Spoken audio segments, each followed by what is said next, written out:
Assalamualaikum warahmatullahi wabarakatuh. Selamat siang semuanya, semoga kalian dalam keadaan sehat walafiat. Baiklah, pada video kali ini saya akan sedikit menjelaskan mengenai struktur dan keadilan kompensasi.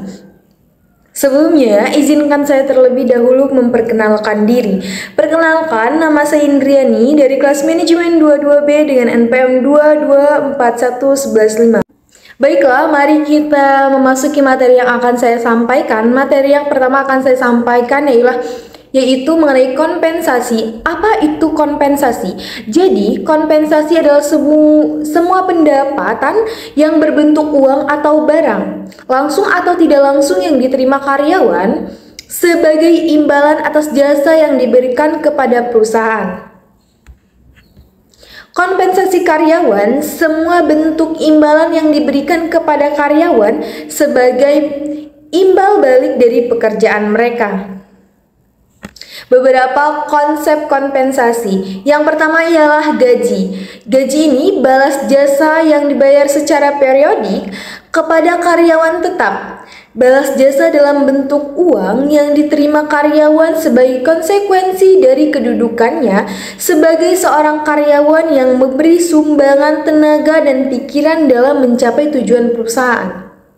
Yang kedua ialah upah. Upah ini ialah balasan jasa yang dibayar kepada pekerja harian dengan berpedoman pada perjanjian yang disepakati. Lalu ada imbalan finansial. Imbalan finansial langsung dibayarkan kepada karyawan berdasarkan jam kerja, jumlah barang yang dihasilkan atas banyak pelayanan yang diberikan upah insentif. Lalu terdapat tambahan balasan jasa yang diberikan kepada karyawan tertentu yang prestasinya di atas prestasi standar.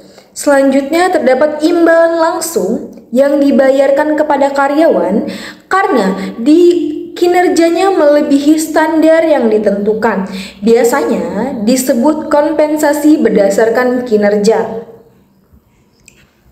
Benefit dan service. Kompensasi tambahan untuk semua karyawan untuk meningkatkan kesejahteraan. Kompensasi tambahan yang diberikan berdasarkan kebijakan perusahaan terhadap semua karyawan sebagai upaya meningkatkan kesejahteraan para karyawan. Lalu kita akan membahas mengenai tujuan pemberian imbalan atau kompensasi.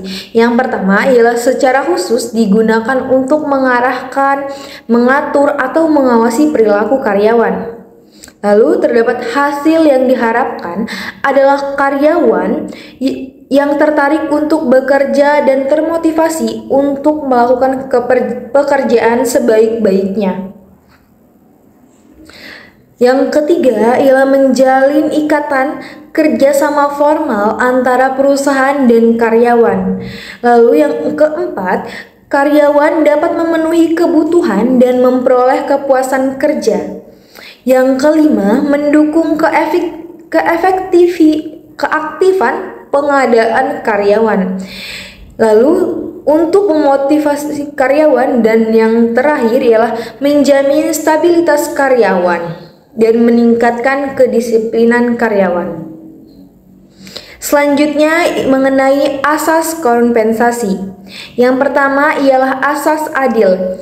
Besarnya kompensasi yang dibayarkan kepada setiap karyawan harus sesuai dengan prestasi kerja, jenis pekerjaan, resiko pekerjaan, tanggung jawab jabatan, dan memenuhi internal konsistensi.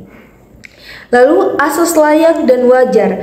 Besarnya kompensasi yang diberikan, karyawan dapat memenuhi kebutuhan pada tingkat normatif yang ideal berdasarkan batas upah minimal pemerintah dan eksternal konsistensi yang berlaku.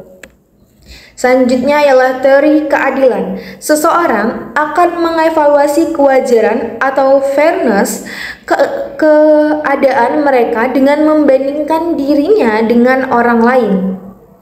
3 perbandingan gaji sosial yang relevan dalam pengambilan keputusan, tingkat gaji dan struktur tugas.